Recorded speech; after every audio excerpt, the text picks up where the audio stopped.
And good evening, everyone, and thank you for joining us here at my Idaho Friends. As always, thank you, Argus TV, and always a tough act to follow. Pierce Namaste. That guy is good. All right, let's go ahead and get started. I have my delicious beverage today brought to you by White Dog Brewing. Vanilla All cream right. ale, neutral, no big deal. My drinking vessel, courtesy of Warfield Distillery and Brewery. For those of you that don't know, they were out there, that town that, that virus hit real hard. It was, good job, guys. That was a shit show. Anywho, today is a really, really special day. I'm so super excited. It's going to be awesome. So we're talking here to like the top 20 ranked most eligible bachelor in the Northwest, top five ranked, okay, most eligible bachelor in Idaho, and number one here in the Treasure Valley, as he's known in the downtown bar circuit, Mr. Dingaling, the one and only, the general manager of the Boise Hawks, Mike Van Hise, or as I like to call him, Mike Van Hustler. Brother, thank you for joining us today. Cheers. Oh, thank you. Cheers. I got a nice little summer shandy. If we're going to talk about baseball, we're going to talk summer. Nice little lemon beer. It's officially time. It's shandy time. So cheers, my friend. Mm-hmm. Candy. It just rolls off the tongue. Ah, Uh, yes. unless, unless you're a foreigner and you have an accent, then not so much. But that's Well, I okay. mean, I also am a foreigner when you think about it. I'm from the East Coast. I'm from New Jersey, so I'm sure that everyone's like, "Why is that funny guy with the accent talking to Jaime?" Accents are in today. Accents are in. No, thank you so much for making time. I have no doubt you got better things to do, or maybe not. It's been a trip, not only for baseball, sports, and just on everything else. I don't know if you heard there's a virus going on, global pandemic, but we're not here to talk about that much.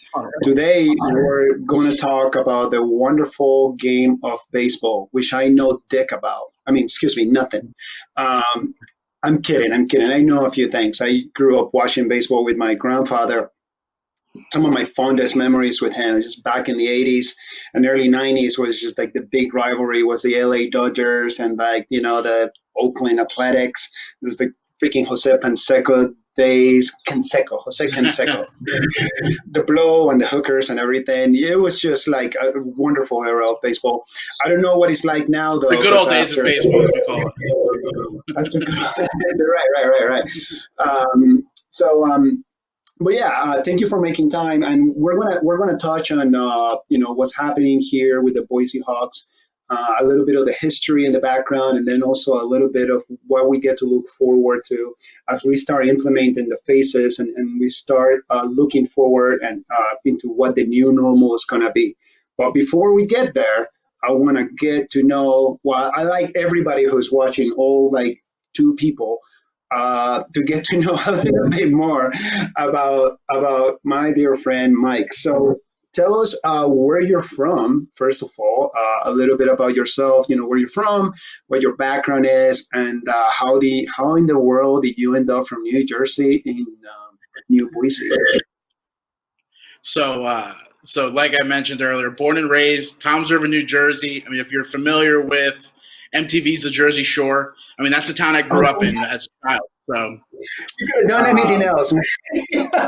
that's really That's all good. you need to know. When you're asking about my mannerisms and how I talk and why I do the things that I do, it has a lot to do with the fact of where I did grow up. But went Jersey. to school, GTL, Gym Tan Laundry. I mean, the tan not going to work so much for me, but it is what it is. I do a lot of laundry, that's for sure. Um, but yeah, grew up, born and raised Toms River, New Jersey. Went to school outside Philadelphia. Um, Majored in political science, of all things, really. Had a brief career in politics and in campaigns. Um, had the opportunity to take What? I know, right? Had the opportunity to take a position, an internship with a team that was right next to where I grew up, the Lakewood Blue Claws, and right after I graduated. And what I thought was, you know what, I'll do this for a year. If I don't like it, I've always loved sports. I've always loved baseball. So if I like it, maybe it's something I can do. If I don't, I'll go to law school, Mom. Finally, all right, I'll go to law school. Is this? And that was 15 years ago. So started in the group sales department as an intern, got hired, stayed in the group sales department, moved over to ticket sales, corporate sales, game entertainment. What I did was kind of grab almost every facet of the business. And then while I was working on the All-Star game in 2013, had the opportunity to be recruited to go down and run the ticket sales department for the Augusta Green Jackets in Georgia. So I went down there for a couple years. That group bought the Boise Hawks at the end of the 2014 season.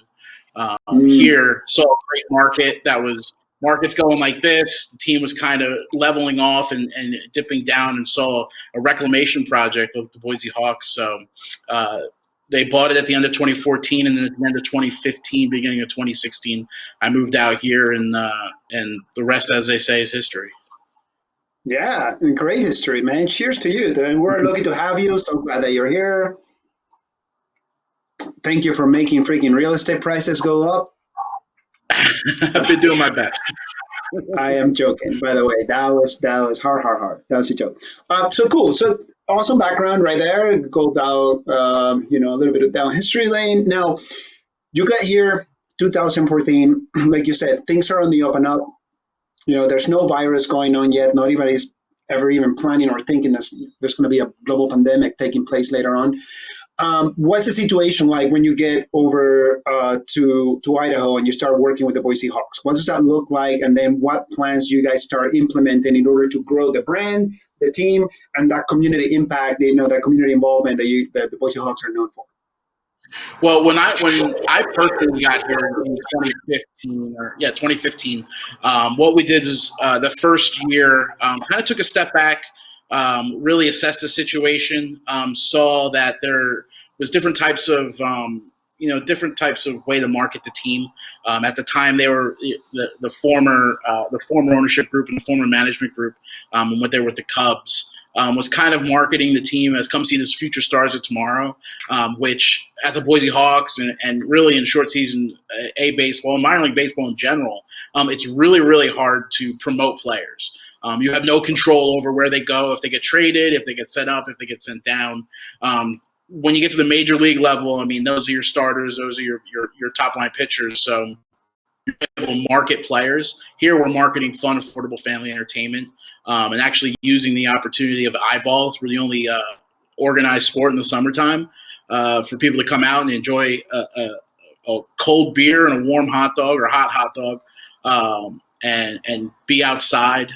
Competition wise, luckily enough for us, it's not so much the Big Blue Monster downtown or the Steelheads. Those are great friends of ours. But it's McCall, it's Stanley, it's Sun Valley, it's leaving the valley, leaving the Treasure Valley, and not so much. If they're staying here and we happen to be home, we get a good grasp of locking them in and having them come out to a game. Right on, dude. That's awesome. I was just yelled at over at Argus TV that I need to get my earpods because otherwise I was just creating too much echo. Apologies to all of our viewers if anybody noticed that. That's my bad. And you probably hear my children just killing each other outside my office. So you're talking about competition. You're talking about the footprint that you guys are trying to establish over here. But also partnerships. You're talking about the Blue Monster. Now, granted, with a name like My Idaho Friends, why will anybody from outside of Idaho will be watching? But apparently, that's the case right now. As I look at, we have 11 people watching right now, and some of them are not here from Idaho. What do you mean when you say the Big Blue Monster downtown? What exactly is it that you're talking about? Boise State University, the Big Blue Monster. Right. Yeah, the Big Blue Monsters, we call it here. I got to work on the delay. Is Boise State University, is Boise State football really in general. You got the blue turf. They're the big Blue Monster. They're the dominant force in town. As much as we're going to find our niche, we definitely aren't going to bend the knee. we're going to do our best to carve out not only our fan base, but also our uh, our mutual friend Ben, I'm sure really like that. Um, Yeah. so we're going to carve out our fan base. We have Hawks fans and there's Boise State Bronco fans, and I'm sure there's a lot of overlap there. So we're gonna do our best to lock up our folks and show them a good time. Like I said, family, fun, affordable entertainment, promotions that are unique, especially to this area. I know we brought last year Sergeant Slaughter from WWE, fireworks shows, things like that. That other places around the valley may not be able to get that kind of entertainment at a sporting event. Yeah, dude, and it's awesome. And like you were mentioning, the focus on like having it to be available, to the community, the families and whatnot. And there's something for everyone. Of course, baseball's been around forever. You hit the white ball with the stick. There's a lot of homoerotic activity going on in the pit. Everybody's slapping each other in the ass. Very progressive sport. I've always been a big fan. I always fast forward and thinking. Cheers, cheers to that. Always cheers to that. A lot of spitting. Yeah. Now, so the business aspect of the Boise Hawks, what, since your arrival and then, how does that work when, there's new ownership and now you're trying to, regain and grow the attention of the community and also the business community? How does that look like, for a business owner that all of a sudden decides that, or will like the ability, to use you guys as a way to, to essentially market, be a sponsor or any of those things? Do you guys, I'm assuming you guys have a program for that, not assuming, I know that you do. Absolutely. How do they go about that? It's a couple different paths of and a couple different vessels, to use a term, of how people can use the Boise Hawks to drive their business forward. The first thing we brought to the market was our business program, which revolves around our season seats. And what it is it gives you 38 true opportunities to grow your business, whether it's inviting out a potential client to a game, or taking care of a current client, or even employees or friends, because everyone likes to come out, everyone likes to be outside. It's definitely an outdoor town, it's an outdoor sport, so it gives you 38 shots to move the business forward, as we like to say. So whether it's especially on the drawing new business side of it, people can have a list of new businesses or people they've been chasing, and you make phone calls, you make your cold calls every day, and then trying to get a meeting. But now it's like instead of another cold call of like, can we sit down and meet? It's like, hey, I got tickets to next Thursday's Hawks game. You want to come with me? It kind of lets everyone's guard down. You're at a ball game, you're having a beer, and you're able to kind of have that personal moment with them. And just like I was watching a couple of your former ones. I mean, your former My Idaho Friends videos. It's like it's relationship, and we're in the relationship business. So whether we're helping other people create relationships, or we're creating relationships on our own, that's our economy when it comes down to it. Yeah, absolutely. I remember, last year during Halloween, it's called the, open trunk trick or treat. The baseball Halloween. You guys, the baseball Halloween, and it was awesome. So you get to go, to the park, and you're in a controlled, safe environment. Families show up, the kids are running wild. Nobody's gonna like, not going to lose somebody, and if you do lose somebody, right, there's going to be a point where you're going to be able to go find your child. I happen to appreciate that a great deal because I have a 5-year-old and a soon to be 3-year-old, and as much as I love them, they are always trying to find ways to kill themselves, which is the lovely part of being a parent. And at least here in Idaho, we're so wide open and the community is great. We're a little bit different, from a lot of places in the country. And then it's just like the sense of community that we have is also enhanced by the programs and the opportunities that you guys facilitate over here in the Valley. So that's pretty awesome. Now, I want you to be a little bit more specific. I'm going to put you in the spot. So let's say like somebody like myself, right? So, what do those sponsorship levels, there's something different for everybody. Let's say I want to Right. have, like see some tickets that I can give away to clients, or maybe like, I want to sit down with a whoever, individual, family, business owner that I'm looking to do business with, or just enhance, our relationship as far as like a center of influence and whatnot. What does that look like? Okay, because we are looking forward for everything opening up. We want to be Mhm. safe. We want to be cautious. There are people who currently are still at risk, and as we start entering, the new normal. We want to make sure that those who are at risk are also safe, but we want to make sure that everybody starts, getting back to work and also enjoying life, and the great outdoors and the four seasons that we have here in Idaho. So tell me specifically, what does that look like? Like if somebody like myself wants to have a certain level of sponsorship, like what do I do? Like reach out to you, and what's that going to cost me? How do I do it? Well, one of the great things about kind of the different ways that we're able to do things is, one, we don't have a cookie cutter rate sheet of like, hey, this is what your gold, silver, bronze levels look like. Okay. We look at budgets. We look at your individual budgets. We look at what your needs are. Are you trying? Is it just strictly brand awareness? Is it traffic driving? Is it relationship building? And finally, not to use a baseball term, to be your sweet spot of where are the things that we can be able to touch on, the things Mm-hmm. that trigger you and make Yep. you find the value in our relationship with you guys. To use the season ticket model, for example, because I think that's probably the best use, or the best vessel again, for you to grow your business with the Boise Hawks. I'm going to use Jaime, your business, as an example, because like I Yep. mentioned earlier, you're going to get 38 shots to whether it's hanging out with your current clients, hanging out with your friends, all your My Idaho friends, or hanging out with Yeah. Yeah. even people that might be potential clients for you. 38 shots, 4 tickets per game in our box section, which has waitress service. I Mm-hmm. mean, Mm-hmm. you're looking at somewhere in like $2,000 to $2,100. The neat things on that is, especially for maybe some of the new clients, where you'll have a account executive here who can help facilitate some of the unique opportunities that we have. Throwing out a first pitch, getting your kids involved in games, or your clients' kids involved in games, taking pictures. What we like to do is create those, we call them MasterCard moments or white men.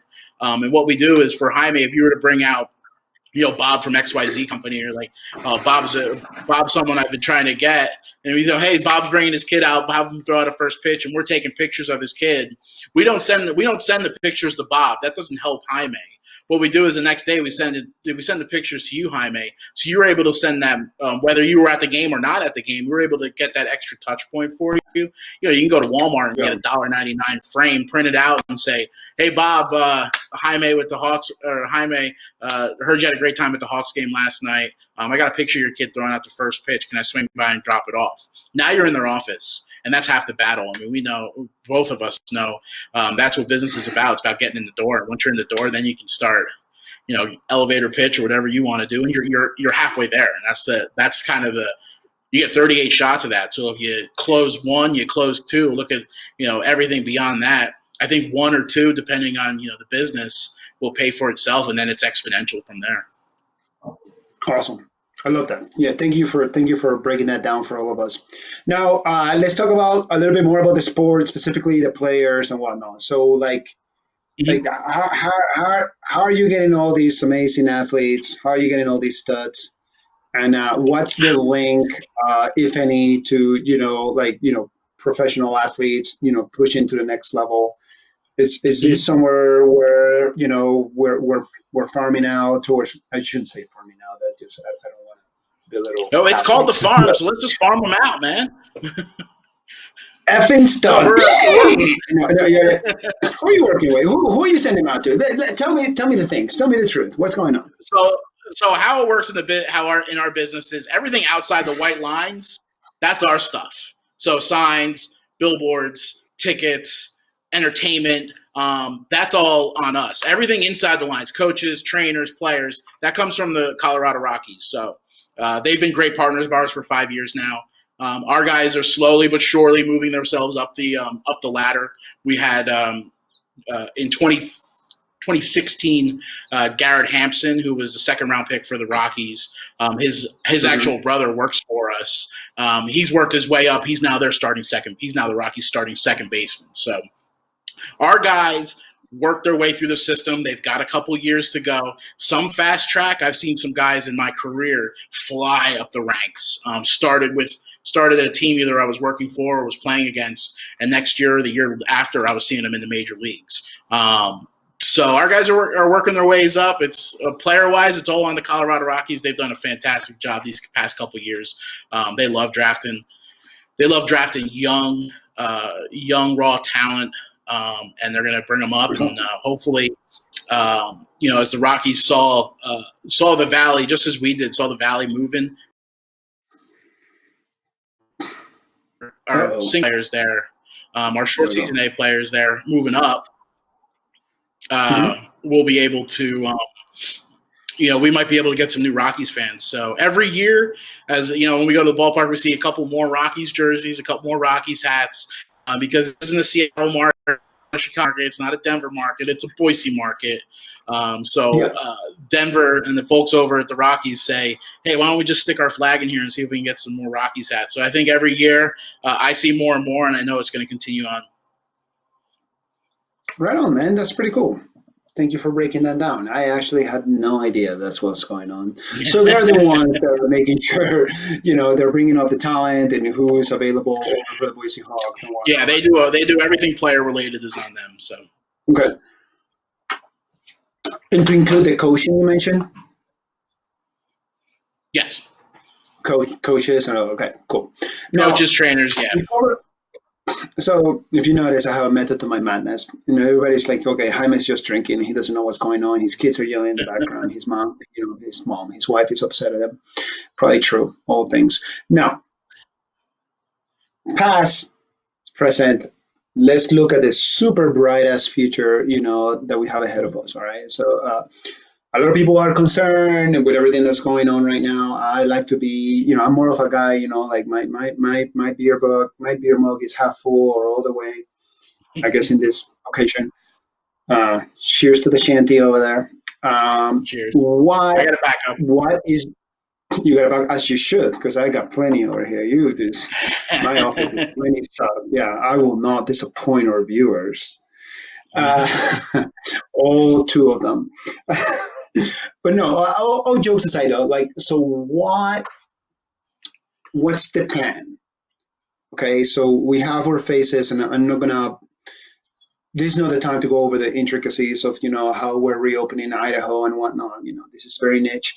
But what is the plan for the Boise Hawks as you guys are getting ready, to strike the new normal? What's that going to look like, and what is going to be in the implementation of getting everybody, getting everybody back out to the ball game, and beyond?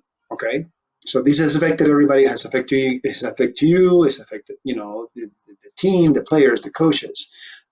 People that want to be attending, set games with their children and whatnot, and their spouses and their girlfriends, not both at the same time. What's the plan? What does that look like? Well, that's the unique thing, is that it truly is a moving target right now. It seems like every day it's something brand new, some new guideline or some lesson guideline. So we're fully looking forward to kicking off on June 22nd at Memorial Stadium with our opening day. We take our marching orders from Major League Baseball and minor league baseball. There are two governing bodies. So once Major League Baseball, I really truly think that once Major League Baseball gets their house in order, then they'll concern themselves with minor league baseball and figure out what's the right model to move forward with. Hey, this is working here. Let's activate at our 30 markets. Okay, this is what the plan is. Let's activate downwards to the 160 minor league baseball market. So, there's been a lot of different things that's been reported on, speculation. it's all speculation. Nobody knows anything when it comes to that. So there's been some new reports relatively recently that Major League Baseball is going to be getting back to Arizona and Florida in mid-June and kicking off July 1. Mm-hmm. Luckily enough for us here in Idaho, Governor Little's Phase 4 opens up sporting venues under CDC guidelines right around our opening day. So we're finding out Right. as Major League Baseball figures out, and other sporting entities figures out what are the CDC guidelines.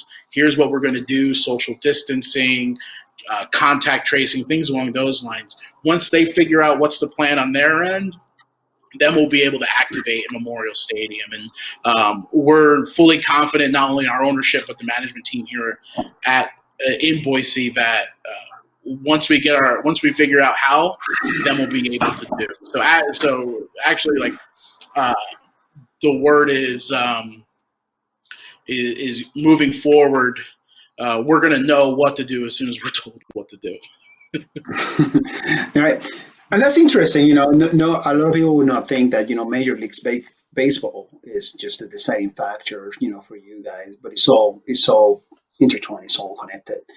Mm-hmm. Now, as I continue to sip on this delicious nitro local beer, now we get into the round of the really, really tough questions. Because, the shanty is good, bro, but that might as well be water. If you're just feeling courageous. This is a We're fine Miller start having product. You notice that I went for the support of this, my wall right here. And that's how you know that the real questions are well, here comes the hard-hitting ones. I'm ready. Let's go. Yeah. Okay, I like it. Dude, that's why I love you and your haircut, man. That's why you are the most eligible bachelor right here in the Valley. It's like, ladies. That's right. Do you want me? Just put your phone number on Jaime's Facebook page. I'm in. Right. Social distancing dates are things now. Yeah. I just feel like I'm gonna get fired, and I'm not even actually hired. I'm just here. So for the folks that are watching, all 1.5 of you, we had over here in the local level, talking about a new stadium, the pros, the cons. There was a vote. I love democracy. I also love capitalism. I also love fairness. And not to quote a comedian that is no longer even relevant, I love justice. But what did that look like for you guys? Okay, so you guys are still in the old original stadium out by the fairgrounds, and the plan was to have a new stadium. It did not happen. It didn't get approved. What the Boise Hawks and on ownership, and as far as looking to the future, as far as how are we going to work around this? And I'm not saying that I'm pro and con, but I just want to know what the future plan is, if any, in order to move that needle, to the right, if you may. For those of you who are watching, that looks weird as I see my hand with a delay over here on the screen. What was that all about?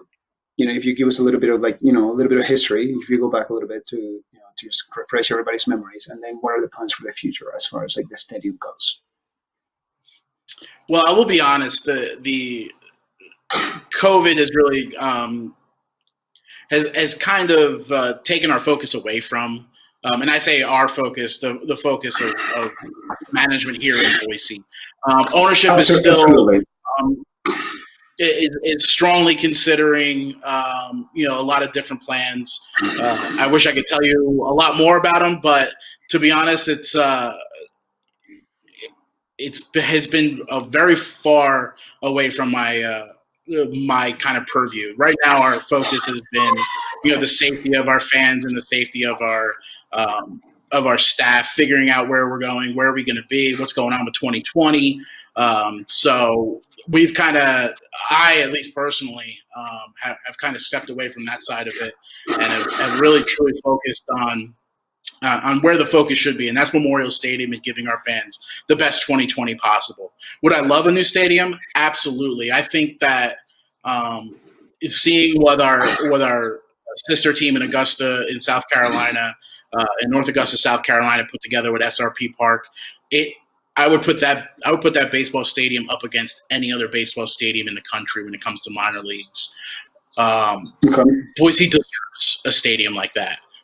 This market deserves to have a venue that they can look at very proudly with. So, Memorial Stadium is our home, and when we took it over in 2014, we put a lot of lipstick on that pig. We've been able to install a brand new video board. We've been able to make a lot of changes. We've invested a lot of money in Memorial Stadium as an ownership group. A lot of stuff behind the scenes and player amenities and being able to provide factor food service and things along those lines. When the opportunities for a new stadium come across, I'm sure and I'm fully confident in our ownership to move it in the right direction. That I think is not only that's fair and balanced and truly is something that Boise can look at and say that's our thing. That's something that we were able to do. So I'm excited. Right. But by the way, I very much appreciate your genuine and authentic answer to that. Putting lipstick on that pig. Because it's true. Right, and there's nothing wrong with that. By the way, it's still the place to be as far as local baseball and getting out of the house and just if you have a love for the sport and you get it, then you know that's the place to be. Now, I know this is not what you want to talk about, but here you are, and I get to drive this ship. So suck it up. Looking back at that time, when during that decision-making process, all right, what was it that was working against you? What were the cons that eventually, turned that needle to the left as far as new stadium? And then, again, opinions are opinions, right? Everybody's got one. But what is it, excuse me, the beer, the pros on your side, I said, the good things that it could have potentially come from having a new stadium and whatnot. So let's start with let's just call them liabilities, all right? The reason why everybody was against it, whether it was noise, parking, space, whatever that might have been. And then from you guys' end, or at least from your end, I don't mean to put you in the spot, but that's why I'm here, put you in the spot. Mm-hmm. What was it that could have been? Because I want to kind of sort of, I don't want to say that I'm going to predict, because everything that's happening right now, nobody was expecting. But sometime into the future, like you mentioned, ownership, when they can lean forward on a new stadium and whatnot, I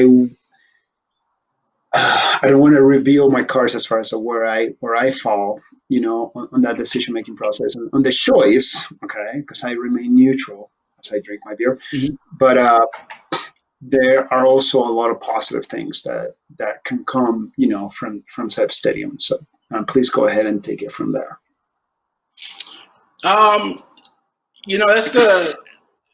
That's the interesting side of it. Is I think there's a lot, and this is me personally, here on the ground, and day in and day out, especially during the times of votes and petitions and things along those lines. I mean, we honestly looked at that's what the voters voted for. That's why there's a vote. Yeah. So when it comes to Prop 2, I don't even know if it was Prop 1 or Prop 2 at this point. I'm trying to remember. It was so long ago. It wasn't even that long ago when you truly think about it, but it just feels like it's forever ago. I know. It wasn't, but it was. It's just information. I think there was a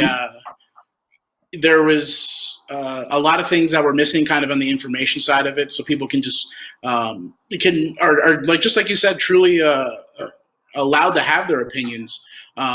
Driving the information, it's the attention economy when it comes to stuff like that, and they got the opposing side got their mention out. Pros wise, I mean, it's just it truly would become the premier event center of probably the Northwest.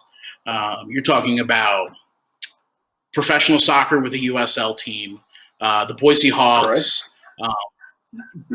Boise State hosting some events from time to time. I know they've been out when it comes to that project. Concerts, festivals, things along those lines, where people can actually look and find a thing that's going to be relatively close to downtown, a downtown core with greenbelt access, so that instead of driving to a location like right now is Memorial Stadium. When people talk about traffic and people talk about parking and lights and things along those lines, traffic for all intents and purposes, when you really think about it, I know we've talked about this. Right. All of our baseball games are at night. So everyone talks. Remember long time ago and a couple months ago when people were talking about traffic on the connector. Yeah. People were leaving Boise, and that's where people would complain about traffic at 5 o'clock, 6 o'clock. We're actually drawing people into the downtown core with a facility like that for a baseball game. So if you work downtown and you have tickets that night and your family's coming and you live in Nampa, Caldwell, Meridian, maybe they will come downtown. So you're taking cars actually off the connector going west. You go have dinner downtown, you go catch a ball game, whether it's soccer or baseball, or you're staying for an event or having an indoor festival or things like that. So traffic was always one where I kind of was like, you gotta look at the mathematics side of it. It's like we're actually going to be bringing people to downtown Boise against the grain as opposed to the opposite. Parking, the plans had plans for parking, or at least the ideas had plans for parking. That's an area of where we're looking at in the West End. There's an area of downtown that truly has been underutilized for a long time. There's a lot of space for people to park, and especially when 5 o'clock, 6 o'clock rolls around and people are coming back downtown, the parking opens up. I mean, people never complain about parking at a Steelheads game. People never complain about parking at a concert at the arena there, and that's less than a mile away from where our actual footprint for the stadium was going to be. I'll tell a story about sound. When I went out and helped out with the last 2 weeks of SRP Park, which is the new stadium that we built a couple years ago in South Carolina, and we had the music at 10 o'clock at night blasted as loud as it possibly could get. And inside the stadium, it would hurt your ears. If you stepped outside the actual stadium, I couldn't tell you what song was playing. That's just how it's sound. And what's the word? Acoustics have changed so much in the last 30 years that instead of just blasting out sound in all directions to make it as loud as possible, it's very geared like this speaker is going to cover this area here. And the same thing with lights, with LED lights, and with our goal is not to turn on the lights and basically make a new sun in downtown Boise. The lights are supposed to hit the field and make sure people don't trip over. So all of those cosmetic kind of ideas, each one of them, when you're talking about information, trying to get it out, we were doing our best on hand-to-hand combat. As I was talking to folks in the community, and I spent a lot of time talking to folks in the community. Like, no, this is truly how it's supposed to be. I mean, we're not picking up Memorial Stadium and all of the guts and all of the glory of Memorial Stadium and dropping it. This is a state-of-the-art facility that I promise you, when we're done, you will be so proud to look at and so happy to come to games and so happy to cheer on your Boise Hawks or your Boise soccer team, come to a festival, come to a beer festival, things along those lines. So, like I mentioned earlier, we're confident that I'm confident personally that this ownership group has Boise and has the not only the best for the city and best for the Treasure Valley in mind when it comes to putting together a venue like that. Right. What were the numbers like? At least like the estimates as far as what it was going to bring to the city. I'm talking about money. Mm-hmm. What I mean, there were projections. I'm sure you had to present projections with your business plan and everything else. So, like, what was that looking like? Had it gone through? I personally was not privy to those projections when it came to that Okay, side of it. We left that on the ownership side. I can only fair tell enough. you what we're Fair doing enough. right now at Okay, Memorial yeah, by all Stadium means. again, and that's kind of the best part about our model is that myself and our vice president Bob, who are the folks here on the ground and talking to sponsors and talking to ticket holders and talking to fans and the community. Have kind of been insulated away from the decision making and things along those lines at the stadium. So Okay, fair enough. I wish I could tell you more, but I don't. I can't. No, that's okay. If you're not involved in the decision making process and you're just too busy just slaying it, prior to the world of pandemic downtown, in the bar circuit, I get it. 8 a.m. Get it. meetings at breweries. Yeah, I know. And it's just like, why, by the way, when that becomes the new norm, holla at your boy and I'll be there for you as a self force multiplier in any way, or at least, just like cheering for you in the background. Your hype man, if you may, your hype man. I could use All one. right.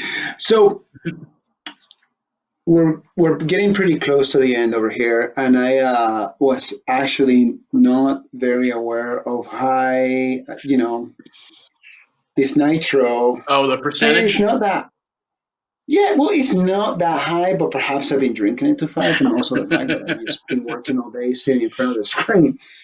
But I'm not gonna lie, I am absolutely, without a doubt, I'm being completely honest, out of questions as far as on the baseball side of the house.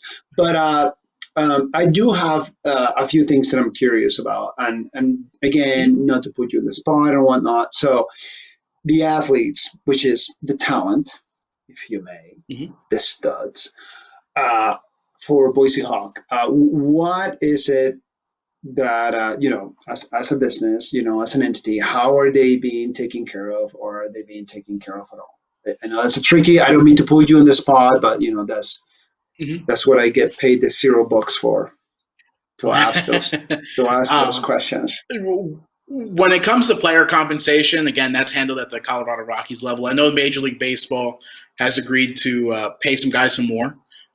So I think Okay. those numbers are going to start to go up. They stay with host families, so a lot of their needs that are here are handled and helped by those folks there. And That's they're a pretty great cool. group of folks. They really are. One of the kind of unique and neat things about, especially here, is like they'll show up in mid-June and be gone on Labor Day. And in those 84 days, they'll play 78 baseball or 76 baseball games. So if they're not on a bus in Vancouver or Hillsborough or on their way there, they're playing games here. So Okay. those guys don't have a lot of time to spend money. That's just how baseball kind of works. So they're. I know this Right. year the kind of the compens. So this year the compensation's going up, but they really don't have much time to spend it. It's all of our games are night games. So when they're done at 11 o'clock, 11:30, and a lot of them are under the age of 21. There's not a lot of going to Humpin' Hannah's or Fatties. Really, they're under Oh, the age of 21. Oh, so they're most of just our focusing most of all our at guys the. are So they're 18 spending to all their 20. money at So their Spearmint Rhino. Wow, yes, I I would have believe never that's thought. exactly where. Yeah, Just so which is funny okay, because I so see him. I see definitely him there all. all the time. But you don't need to do that, Mike. As the most eligible Well, bachelor in the valley, I mean, come on, you're just throwing everybody a bone now. You're just showing no, off. I'm always across the street at the Advanced Auto Parts. So I just see him walk God, I in. love It's you. weird. No, that's okay. It's no weird at all, man. You're a good dude. Well, here's the thing. We're gonna start closing it up. First of all, Mike, thank you so much for your time. I really, really appreciate you to putting up with my accent and barely understanding what it is that I'm asking you. That means a great deal to me. Both you and I are in dire need of a haircut and good company, aka you and I with each other. Um, thank you for being authentic. Thank you for being honest. I know during these times, that's not necessarily easy. And thank you for informing us and educating us on everything Boise Hawks, local baseball minor league team that is that that and just blah ranting beer. Thank you. I also want to thank Argus Productions. All right, over here at That's right. Argus Thank you. TV. That's Jed, Justin, and Erica. They could send this opportunity to about anybody else, and for whatever reason, they're taking this huge risk on me to be talking to my friends and asking just absolutely off the chain questions. Hopefully it's valuable for them because it's most certainly valuable to me, and I hope that it was valuable to you, Mike, and your fine organization here in the Valley and here in Boise. Last but not least, all right, guys, we're here every Wednesday at 6. We're going to continue to do our very best to just bring you some engaging and impactful conversations with not only business owners, but also center of influence, such as Mike, was just absolutely killing it in the downtown bar circuit until this all happened. So whoever has any say on, the Bachelor show, you're missing out on a great opportunity over here. So your loss, okay? Whatever network does that show, and then absolutely, very last but not least, okay? We have not faced as a generation anything like this. So if you're watching, and whether you think this was man-made or whether you think this is a conspiracy or there's an agenda of some sort, or you happen to like, citations, and you're listening to whether it's your local or your countrywide epidemiologists and infectious diseases professionals, if you're going to voice an opinion, because we all have one, just go ahead and be kind. All right? We're all we're all taking a big bite of this shit sandwich together, and there's nothing that we can do about it. And if there's anything that we can do, at least while we're voicing opinions and ideas, and whether they're from the heart, from the mind, is at least do your very best to approach it in a kind way.